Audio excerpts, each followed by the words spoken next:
Bienvenidos a todos. Estamos en este 10º programa de esta serie súper interesante, palabras en griego que tienen su uso y aparecen en el Nuevo Testamento. Antes de nada, saludar a todos. Déjanos, por favor, tu comentario, tu saludo, desde dónde nos estás viendo y te damos la bienvenida. Y bueno, ya lo estáis viendo allí también en vuestras pantallas. Junior, ¿cómo estás? Muy Te buenas, saludamos. bien, estamos bien, gracias a Dios. Aquí con ganas de otra lección más. Y el día de hoy tenemos esta palabra que es la palabra que se utiliza en griego para referirse al rescate, al pago de una deuda, al pago de ese rescate para poder liberar a una persona o poder rescatar a algo o a alguien.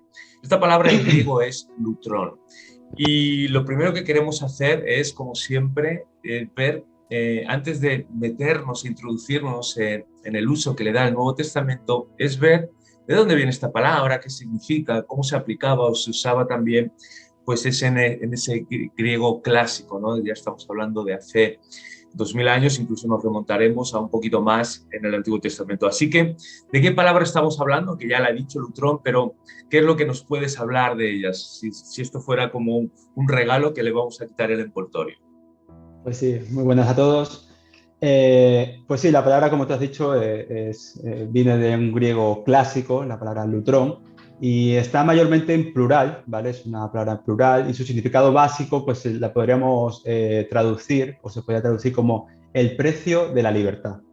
Así ¿Eh? pues, en el griego clásico hay una serie pues, completa de frases que giran alrededor de esta idea de rescate y podemos ver algunas, ¿no? Como pagar el rescate de alguien, soltar sin rescate, la suma pagada como rescate, que serían como frases que podríamos entender que traducirían a esta palabra.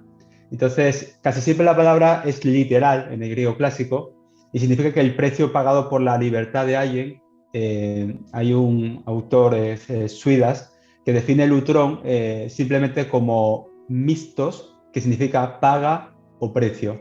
Y lo Ok. amplía con una explicación que dice, es aquello que se ofrece para libertad y rescatar a un hombre de una esclavitud bárbara. Ese sería un Wow. poco el concepto o la definición general de esta Tremendo. El palabra. precio, nos has dicho, el precio se utilizaba para expresar el precio por la libertad y ahora nos acabas de decir para traer la libertad y rescatar a un hombre de una esclavitud bárbara. Y bueno, pues esto ya va teniendo muchísimas connotaciones con el mensaje del Evangelio, las buenas nuevas. Y esto me lleva a la siguiente pregunta, ¿no? En el Nuevo Testamento, Junior, ¿aparece o no aparece esta palabra? ¿Qué uso se le da?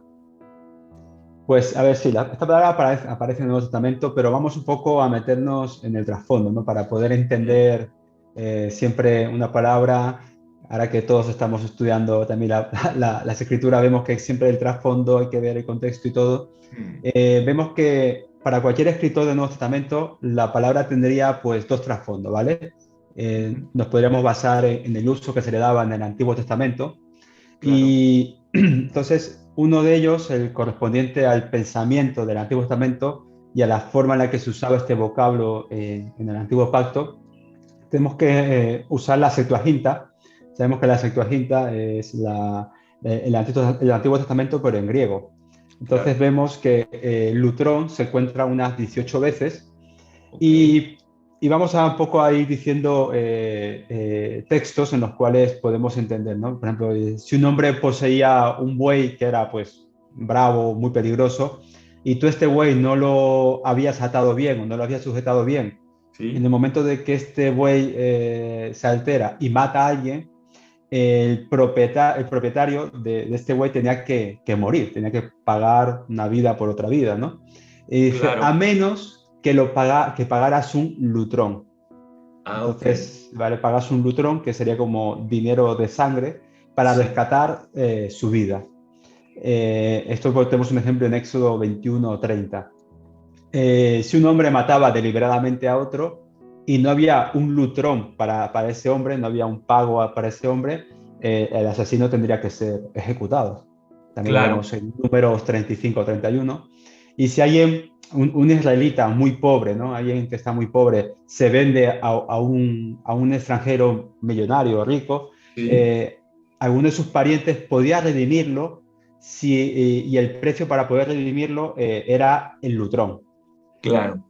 Ahora, claro, no siempre el lutrón era válido, ¿no? Imaginemos que un hombre celoso, dispuesto a vengarse, no va a aceptar un lutrón, pues en lugar de lo que ha pasado, sino que él quiere desquitarse, ¿no? También vemos que no, aunque existiera eso, no quiere decir que todos aceptaran el lutrón, ¿no? Entonces, también el lutrón es el rescate de los prisioneros de guerra, que se lo podemos ver en Isaías Wow.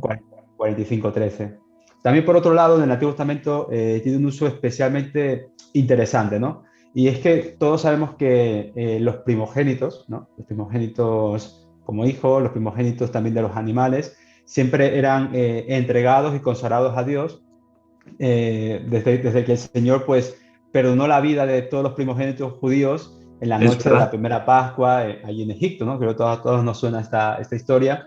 Sí, es verdad. Entonces, claro, esto está muy bien, pero claro, si todos siempre entregamos a los primogénitos, a los animales, todo, al final no es tan sostenible. Entonces había algo que se llamaba la redención del primogénito. Sí. Entonces, a través de la cual los padres podían recuperar a su hijo que había sido consagrado, mediante el pago de cinco ciclos a los sacerdotes, y este pago se llamaba lutrón. Entonces, podían redimir a sus hijos de ese servicio, de esa entrega. Entonces, como regla general, podemos afirmar que en el Antiguo Testamento, en griego, lutrón tiene siempre un significado pues, literal, ¿no? Un significado literal donde el pago que redime un hombre de una obligación que de otro modo pues estaba obligado a cumplir, ¿no? Si, como Mm, decíamos, el ejemplo de la vida, ¿no? Si le quitabas la vida a uno, pues tienes que pagar con tu vida. Entonces había esa manera de redimirlo por medio del lutrón, ¿no? mm. Entonces, el lutrón puede ser pagado por el mismo al quien le afecta o por otro hombre, ¿no? Me explico, si a lo Claro. mejor pues, vienes tú y lo pagas, eres pariente mío y pagas el lutrón para que yo pueda ser redimido, liberado, y es siempre ese, el precio que nos libra de una deuda, de una responsabilidad que quizás de algún otro modo pues no se podría satisfacer, ¿no? Si no se paga, ¿no? O nos tocaría pagarla si no hay un lutrón de por medio. Wow. Entonces, el precio por la libertad que uno mismo podía pagar por una deuda que él mismo, que una persona había contraído, eh, o para rescatar o liberar algo o a alguien. Eh, Nos decías que había dos usos, digamos, dos trasfondos, y ya hemos visto el del Antiguo Testamento, donde ya está muy presente eso que va apuntando mucho hacia Cristo, ¿no? Hacia la obra Siempre. de la cruz, hacia esa redención. Y ya, como decimos, el Antiguo, pues es como el Nuevo que está ahí encubierto.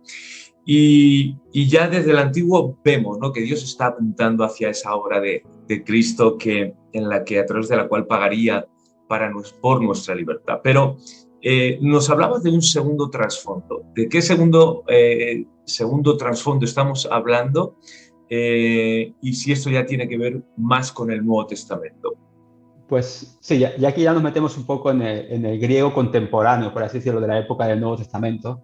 Ok. Obviamente no estamos hablando del griego actual, sino griego pues, en el que se escribe o se utiliza en el Nuevo Testamento. Mm, Lutrón pues tiene dos usos principales, ¿vale? El primer uso que se le daba regularmente era el precio a pagar para redimir algo que estaba prestado o empeñado, ¿no? Algo que se presta, ok, se empeña, tú para recuperarlo dabas ese lutrón. claro. Y el segundo se utilizaba para el importe pagado o recibido por la liberación de un esclavo. Tú Ujú, pagabas para liberar a un esclavo o te pagaban para liberar a algún esclavo. Entonces, ahí se utilizan esta palabra tiene estas ok, dos vías, ¿no? Estos dos significados. sí, También hay que señalar que en el Nuevo Testamento hay dos palabras que también vamos a tener que introducirlas aquí, que es agoracei, que significa comprar, y ujú, time, que quiere decir precio.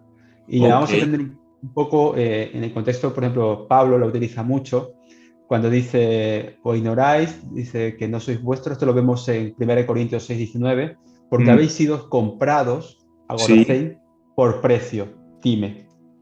Y también Pablo describe, dice, por precio, dime, fuisteis comprados, agoracén, y no os hagáis esclavos de los hombres. Esto lo vemos en 1 Corintios 7:23. Y también vemos en Gálatas 3:13, dice, Cristo nos redimió ex agoracén de la maldición de la ley. Entonces, tenemos que siempre entender el significado del lutrón, también van ligadas a estas palabras. Y hay A otra los, palabra que la vamos a también a decir un poco más adelante, que está en Gálatas 5:1, dice, está pues firme en la libertad, epeleuceria, con el que Cristo nos hizo libre. Entonces, esta palabra, aunque es muy rara, ahora la mencionamos después. Y más o menos así, ese sería como el uso que podemos encontrarnos del lutrón en el Nuevo Testamento, siempre relacionadas con estas otras palabras. Y fíjate lo que nos has comentado, ¿no? Cómo se va formando toda una familia de palabras, Lutrón, que significa el rescate, el precio por la libertad, la que nos comentabas, a ver que lo tengo, Agoracein, que significa pagar también o comprar, Time, que es el precio, y todo esto, toda esta familia de palabras nos va dando cuenta de que nosotros nos habíamos vendido a nosotros mismos o nos habíamos entregado al pecado y que necesitábamos a alguien que nos redimiera, ¿no? Que nos volviera a comprar. En el Nuevo Testamento Junior, ¿qué aplicaciones se les va dando? ¿Qué aplicaciones prácticas vamos encontrando en el Nuevo Testamento que luego también podemos implementar, ¿no? en nuestras propias vidas? ¿Qué es lo que encontramos ahí? Vale, algo que era esto que entenderlo un poco en el contexto contexto de la cultura griega o dentro de esta época contemporánea, ¿no? Del Nuevo Testamento, era muy normal, por así decirlo, que una persona se vendiera a un dios. Y aquí lo vamos a explicar, ¿no? Por ejemplo, a venderte a Atenea, a Apolo, a Eucalipio, entonces, Esculapio, perdón. Entonces, era pues poco normal. Dice que es que había una forma especial en la que un esclavo griego podía conseguir su libertad, ¿vale? A ver. Entonces, imaginemos yo soy un esclavo y quiero, pues, hay una vía que yo puedo conseguir mi libertad.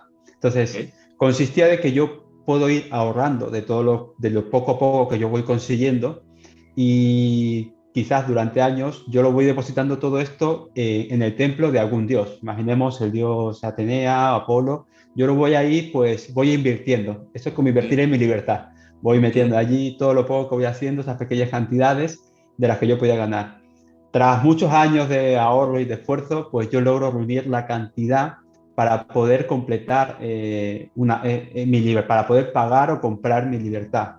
Entonces, yo Cierto. llevaba al amo al templo en el que el sacerdote le pagara el precio de esa libertad, de ese dinero que yo he dado. Entonces, desde ese momento el esclavo pasaba a ser propiedad del Dios al cual yo me había entregado. Entonces Wow. quedaba libre de todo hombre. Wow. Entonces, era como una vía, o sea, ya no eres esclavo del hombre, ahora eres esclavo del Dios al cual te has Wow. entregado. Entonces, a esto se refiere Pablo indicando cuando una y otra vez se llama doulos Cristo, ¿no? Ese esclavos de Cristo, porque era un concepto que se entendía en el tiempo y en el momento en el que lo habla, ¿no? Es una frase que nosotros Wow. decimos así, esclavos de Impresionante, Cristo, ¿eh? Impresionante. lo vemos y sí, suena bonito, pero allí se entendía bastante más. Y así mismo, y bueno, entonces él ha sido comprado, ¿no? Pablo ha sido comprado por Cristo y ha pasado de ser su propiedad. Entonces es muy significativo que Pablo utiliza la misma frase, la que he dicho antes, la epeleuceria, para libertad. Dice, el precio de compra es pagado y el cristiano pertenece a Cristo, ¿no? Entonces, por consecuencia, Wow. quedamos libres de los poderes del hombre y de las tinieblas y del mal, ¿no? Entonces, la palabra lutrón se encuentra, y quizás te sorprenda, solo 2 veces en el Nuevo Testamento. Fíjate. Wow. Sí, sí, estamos hablando de esto y dice, pues eso aparece solo 2 veces, ¿no? Dice, la vemos en Marcos 10:45 y en Mateo 20:28. Y Jesús dice que vino a dar su vida en lutrón, en rescate Es por verdad. muchos. Es ahí cuando aparece. En rescate por muchos, dice. Hay otra palabra, pues, afín, ¿no? O cercana a esta que es antilutrón. A ver. Dice, la vemos en 1 Timoteo 2:6, dice que Jesucristo se dio con en antilutrón, en rescate por todos. Entonces, antilutrón es una palabra un poco rara, es muy rara, pero viendo la literatura en la que se utilizaba, se podía dar un significado de antídoto o remedio. Wow. Entonces, poco en resumen podemos decir que la muerte de Cristo podemos entenderla como el antídoto, ¿no?, contra el veneno del mal y como ese remedio para la enfermedad del pecado, ¿no? Un poco sería que podamos Wow. darle ese uso a esa palabra para que podamos Wow. entender, ¿no?, un poco la obra de Cristo. Wow, impresionante. Repito esta última frase que acabas de decir que la veo extraordinaria, ¿no? Podemos resumir o ver la muerte de Cristo y entenderla como ese antídoto contra ese veneno mortal y fatal que es el pecado y ese rescate o ese remedio también para la enfermedad y al mismo tiempo ese rescate y ese precio que Él pagó por darnos la libertad, ¿no? Para podernos hacer libres y ser hechos hijos de Dios y salir de muerte a vida. En cuanto a... Veíamos que solamente aparece esta palabra. Antes decíamos que todo esto viene de un trasfondo del Antiguo Testamento y podríamos ahondar un poquito más en todo este asunto del trasfondo del Antiguo Testamento, cómo aparecía este ya concepto, porque quiero retomarlo porque lo veo muy, muy interesante para ver esa unidad, ¿no?, que existe en la Biblia, tanto en el Antiguo como en el Nuevo, y cómo ya hay un hilo conductor, ¿no?, que es el plan de Dios en cuanto también a la redención y a la salvación del hombre. Entonces, en el Antiguo Testamento podríamos ahondar un poquito más y ver cómo todo esto estaba ya presente ahí, digamos, decimos en el Antiguo Pacto, tú decías, el Antiguo Testamento. Sí, como vemos, todo va enfocado, va cogiendo un hilo en el sentido de redención, de rescate, ¿no?, de ese pago, una redención. Entonces, este Mm, sentido también lo encontramos en el Nuevo Testamento, perdón, en el Antiguo Testamento. Obviamente nos remitimos a la Septuaginta, que está en griego, claro. porque recordamos que originalmente está en hebreo, pero en esta Septuaginta vemos que si vamos a Éxodo 6:6, dice, se puede ver una promesa de Dios que dice, os redimiré con brazo extendido. Dice, una y otra vez el pueblo de Dios, recuerda al pueblo de Dios, dice, los redimió de la casa de servidumbre. Sí. Siempre, si te das cuenta, redimirlo para libertad, ¿no? Siempre van como ligados, ¿no? Mm, También el mandamiento de Dios, que no se olviden que fueron siervos en la tierra de Egipto y que Él los rescató. Vemos en Deuteronomio 15, en Deuteronomio 24. Y se usa constantemente respecto a la redención también, como hemos dicho antes, del primogénito de especial servicio, ¿no?, que debía prestar a Dios. Contamos ese uso que se le daba, ¿no? Y también se emplea en relación al rescate de algo que ha sido empeñado. Y wow. entonces, Neutrón siempre se describe en el proceso de recuperación de algo que estaba en posesión de alguien y bajo el Había poder de alguien. vendido a alguien, ¿verdad? Sí, sí. Entonces, en la Septuaginta tiene un uso pues muy especial, ¿no?, que indica otro tipo de redención, ¿no? Aquí ya vamos un poco a los salmos, aquí el salmista, y también parte de los profetas, que se utiliza con respecto a la liberación y la preservación de Israel, ¿no?, obradas por Dios en el tiempo en el que el pueblo pues estaba, recordemos, siempre ha estado pues atribulado y angustiado, y siempre Dios ha dado esa liberación, esa preservación del pueblo. Si leemos el Salmo 25, dice, redime, oh Dios, a Israel de todas sus angustias. También vemos que el salmista dice, tú me has redimido, oh Jehová, Dios de verdad. También vemos que Dios le redime de la destrucción, ¿no?, de la vida del salmista. Y también vemos en los profetas, ¿no?, donde si leemos Isaías, Mm, Jeremías, podemos un poco traducir esta palabra redimir por rescatar, que ahí sí yo creo que la entendemos mejor y vemos eso con más es. claridad y con más vida todo lo que esto significa, ¿no?, que Dios es el redentor que rescata al hombre de las garras de la angustia, de las garras del mal, y siempre va muy ligado a esto, ¿no? Sí, y es que estábamos al principio hablando de rescate y ahora ponemos también, igual en esa familia, ¿no? de palabras que van apuntando hacia esa misma obra de salvación y la palabra redención. Y vemos como ya en el Antiguo Testamento se hablaba de rescatar, de recuperar, de pagar el precio por algo que se había perdido o vendido. Ahora vemos como en el Antiguo Testamento aparece también la palabra redimir, y se habla de la redención. Y ahora sí, también en el Nuevo Testamento, aparte de rescate que aparecía en los Evangelios, en el Nuevo Testamento también aparece la palabra redención, que es volver a comprar, volver a recuperar aquello que se perdió, pero que era tuyo. Y en el Nuevo Testamento, ¿dónde y cómo aparece? Claro, recordamos que las personas del Nuevo Testamento pues se nutrieron del Antiguo Testamento, de Claro, sus escrituras, entonces estas palabras, estos conceptos para ellos estaban ya, digamos, estaban empapados de ello y ahora lo tenían muy asimilado. claro. Y si recordáis el pasaje en el que Jesús se encuentra con estos dos personajes que van de camino de Maús y Sí, ellos no lo reconocen, están hablando ahí con Jesús, dice, sí. ¿ha visto lo que ha pasado? Sí, bueno. Y de ellos dicen una frase, ¿no? Dice que ellos esperaban que Jesús era el que iba a redimir a Israel. O sea, ellos tenían diciendo, es que pensábamos que este Jesús era el que iba a redimir a Israel, ¿no? También tenemos en Tito, dice que Jesús murió para redimirnos de toda iniquidad. También Mm. tenemos una carta de Pedro que dice que los cristianos fueron rescatados de su manera, de su vana manera de vivir. Entonces, todo esto nos lleva un poco a la conclusión que la palabra lutrón pues siempre va a expresar esa redención, ese rescate, ¿no? Digamos, todo este significado teológico que le damos dando a esta palabra siempre va ligada a este rescate, esta redención de que el hombre estaba dominado en una situación de la cual no podía él liberarse por sí solo y necesitaba ser redimido, rescatado por un agente externo, por alguien externo. En este caso, pues es la obra de Jesucristo fue la que nos redimió y nos rescató.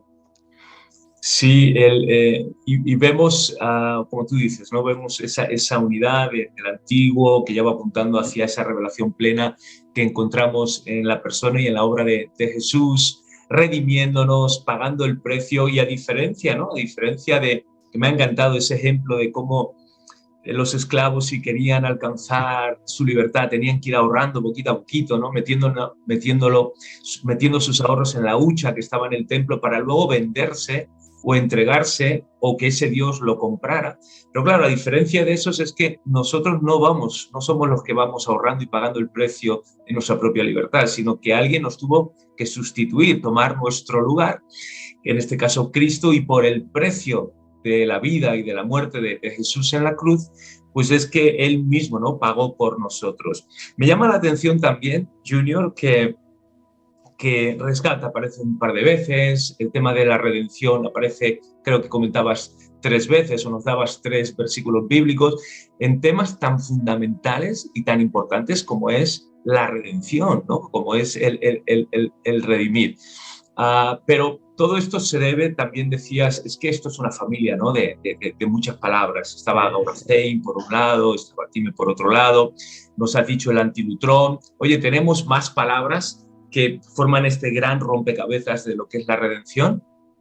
Sí, a ver, es verdad que cuando leemos nuestra Biblia en castellano, ¿no? Y decimos, hombre, es que pues yo lo leo y me aparece, yo pongo, o la gente que utiliza el ISOR, el Logos, dice, yo pongo redención y me aparecen muchas palabras en el Nuevo Testamento, ¿no? Y claro, es verdad, en nuestra traducción al castellano, pues sí que podemos encontrar con más asiduidad, ¿no? La palabra redención.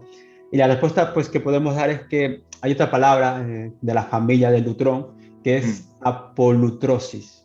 ok, Ya vamos a ir guardar ahí una familiaridad, ¿no? Entonces que mm, también que literalmente significa liberación o redención, ¿vale? claro, Pero en esta ocasión pues estamos tratando con una palabra que prácticamente, digamos, carece de historia, ¿no? Que no tiene tanto trasfondo histórico o no tiene un uso como estamos estudiando el lutrón como tal, y mm, se ha utilizado más en el griego tardío, ¿no? Y muy poco, ¿no?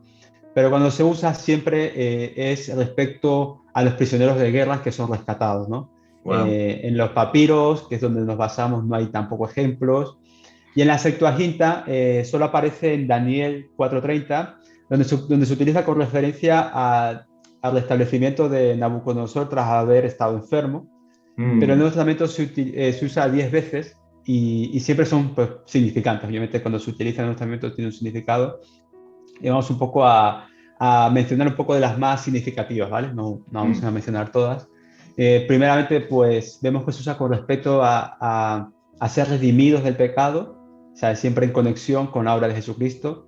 En Efesios 1:7, Pablo dice que el cristiano tiene redención por la sangre de Jesucristo, el perdón de pecados. También la misma frase la podemos encontrar en Colosenses 1:14, el mismo sí, autor Pablo, que la expresa de la misma manera.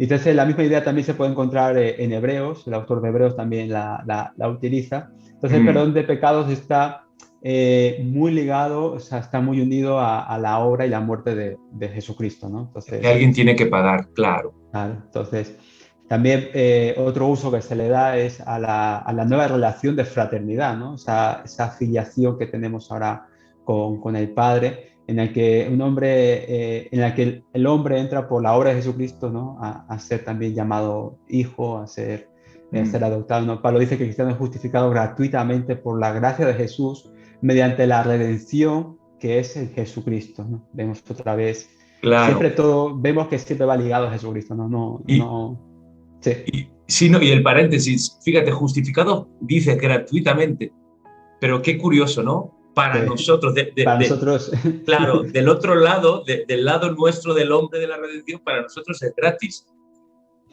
pero pues, del otro lado, le costó todo, del que tuvo que pagar, para Jesús, pues le costó su todo. propia vida, ¿no? Le costó su Sí, muerte en sí. la cruz. Y otro sentido que esta palabra, ¿no? Apolutrosis, ¿no? Como estamos analizándola, es también una nueva vida para el futuro, ¿no? Implica la adopción, la admisión a la familia de Dios. Jesucristo nos dio pues, sabiduría, justificación, santificación y redención. Claro. Así lo vemos en 1 Corintios 1:30.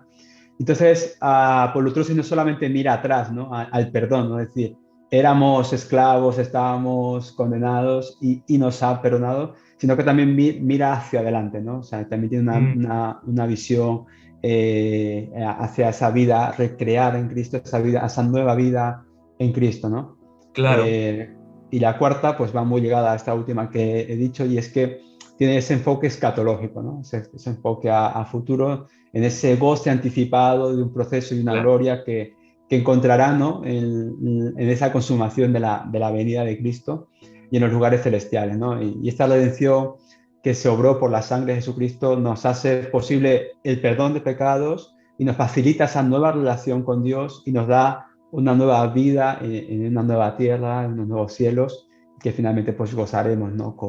De estar en la gloria celestial, en la gloria de Dios. Entonces vemos que en ese sentido esta palabra sí que toca un poco tanto el pasado, el presente y el futuro Wow. de No, la es iglesia. extraordinario. Esto es, es una riqueza, es un tesoro que descubres al escarbar, al introducirte y al profundizar en esta palabra. Es que, y se me van a olvidar muchísimos de los detalles que has dado. Así que animo a todos los que estáis viendo este vídeo que luego lo podáis volver a ver. Pero es que se nos hablaba del rescate para aquellos que tenían una condena de muerte sobre su cabeza, porque eran homicidas, eran asesinos. Se nos dice de aquellos, esta palabra, para aquellos que estaban en bancarrota, que habían tenido que vender sus casas, sus bienes, de aquellos que eran prisioneros de guerra, que estaban totalmente derrotados, como nos ha pasado a nosotros, que hemos perdido nuestra batalla, que estamos derrotados y entregados totalmente pues, en las tinieblas, ¿no? De rodillas. Y ahora nos dices que no solamente para el pasado librarnos de todo eso, sino en el presente hacernos nuestros hijos, hijos de Dios, perdón.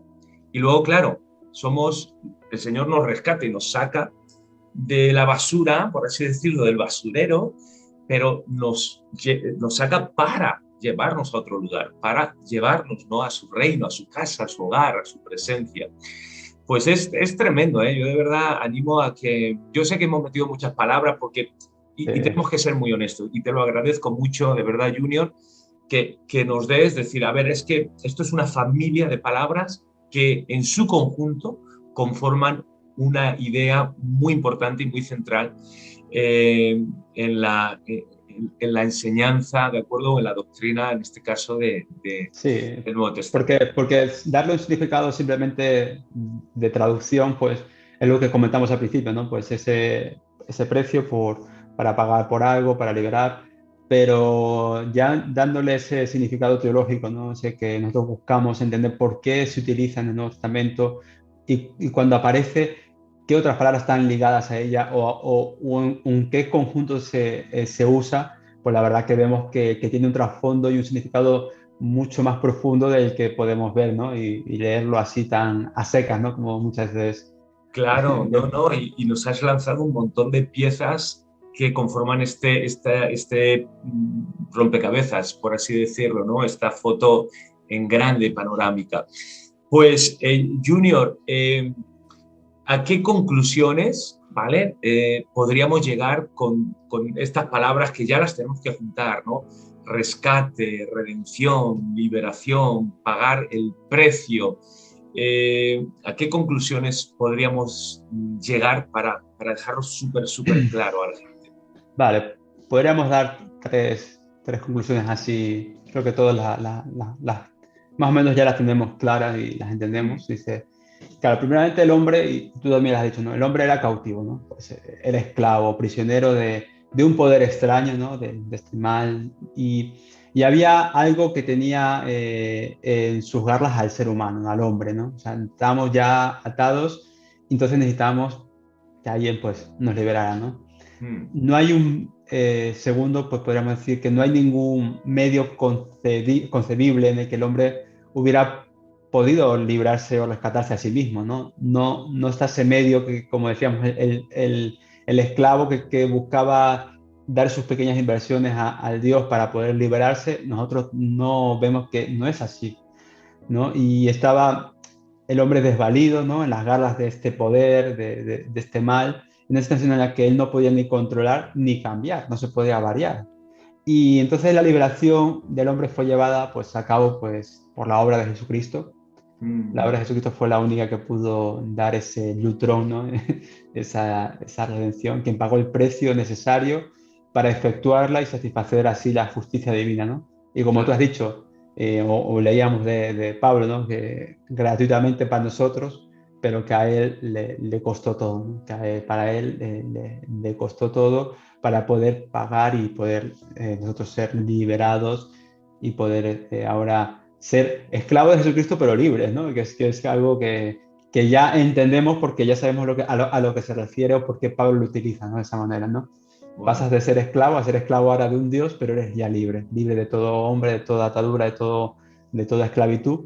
Nosotros pues ahora somos esclavos de Jesucristo, pero somos ya libres de todo mal, de todo pecado, de toda condenación por la Mm. obra de Jesucristo. Entonces, Y aunque salgamos un poquito no del tema, porque está implícito y está muy, muy ligado, debemos entender, ¿verdad, Junior?, que el precio que Cristo paga no se lo paga el diablo. Como hay gente, ¿verdad?, que luego cree o piensa que dice, bueno, Cristo murió y le pagó el precio al diablo para que el diablo nos soltara, ¿no? No, eh, no, no, eso lo debemos entender y bien lo puntualizabas que Cristo dio su vida en la cruz en sustitución nuestra para satisfacer, para ser el pago, el rescate, para satisfacer ah, pues, lo que es la justicia de Dios demandaba, ¿no? Para que nosotros podamos tener acceso a Dios y a su presencia, deberíamos ser santificados y deberíamos ser justificados. Y ese precio, pues obviamente sí, se le pagó. porque ese ejemplo que has dado, pues al final es una herejía, ¿no? Que recuerdas Sí, cuando dimos las lecciones de sectas, pues aparecía y explicábamos el por qué es una herejía, ¿no? Que a veces, y sin ser malicioso, ¿no? A veces por ignorancia podemos ver y decir, es verdad, claro, el príncipe de este mundo, el que pertenecemos al diablo, pues el pago fue para él, ¿no? Y vemos claro. que no, que eso no es así y que yo creo que, pues bueno, si recordáis sectas y no lo habéis visto, tenéis ahí todos los vídeos y podéis echarle un vistazo, ¿no? Muy interesante. Claro, sí, no, porque si se le hubiera dado ese pago al diablo, se haría del diablo una parte necesaria de nuestra redención o de nuestra salvación.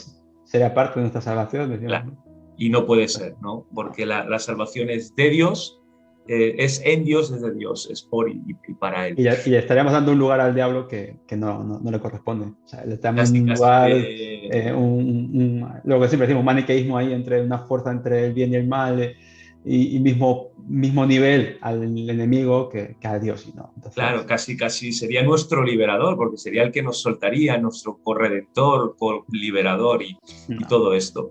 Pues, Junior, resumiendo estas tres cosas que nos has dejado como conclusiones, uno, a la luz de esta palabra que hemos estudiado, debemos entender que el hombre estaba frito, es decir, tenía una condena de muerte sobre su cabeza, que estaba vendido, que estaba cautivo, que era un esclavo. Dos, que el hombre no se podía liberar a sí mismo ni pagar el precio por sí mismo, y que necesitaba un salvador y un redentor. Y tercero, que ese redentor, el único que ha tomado nuestro lugar de una manera justa, perfecta, santa, impecable, sin mancha, ha sido Jesucristo, y es el único que nos puede redimir de la muerte y el único que puede pagar y satisfacer esa justicia divina para presentarnos delante de Dios como sus hijos amados. Así que esas son las buenas nuevas.